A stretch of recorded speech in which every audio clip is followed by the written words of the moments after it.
திமுக வந்து சொல்லிடுச்சு பாமகட்ட, அதாவது திருமாவளவனை காம்ப்ரமைஸ் பண்ணீங்கன்னா நீங்க எங்களுக்கு இங்க வர்றதை பத்தி பிரச்சனை இல்லை அப்படின்னு அப்படின்னு சொல்லிடுச்சு. பத்திரிக்கையில் வர செய்தி ரூமா சார், அதெல்லாம் ஒன்றும் கிடையாது. அவங்க என்ன இவங்க போய் காம்ப்ரமைஸ் பண்ணுறது?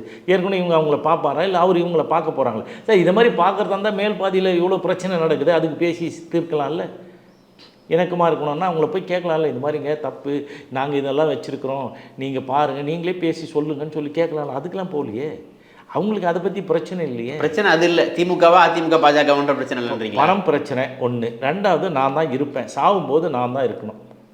இப்போ கலைஞர் வந்து, நான் சொல்லக்கூடாது இருந்தாலும் சொல்கிறேன், கலைஞர் வந்து முதல்வராக இருந்தார், அவர் தலைவர்.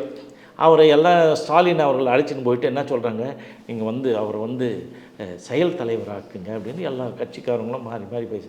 யோ, அப்போ நான் செயல்படாத தலைவரா கேட்டாரா இல்லையா? ஸோ அவர் வந்து எல்லாத்துக்கும் பார்த்து இது பண்ணி பண்ணுறவர். நீ அப்படி இல்லை, எல்லாத்தையும் கொடுத்துக்கிட்டு இப்போ பிடுங்குற, ஏன்டா கொடுத்தோம் அப்படின்னு சொல்லிட்டு. ஸோ இப்போ இவர் மறைவுக்கு அப்புறம் தான் ஏதாவது ஒன்றும் பண்ண முடியுமே தவிர, அது கூட அந்த பேரளவில் உள்ள அந்த கட்சி இது இருக்குது இல்லைங்களா, அதை வச்சு. மற்றபடி ராமதாசர்களும் எழுதி வச்சுங்க, இது உடைந்த கண்ணாடி, ஒட்ட வைக்க முடியாது, ஒட்டினாலும் ஒன்றும் ஆகாது.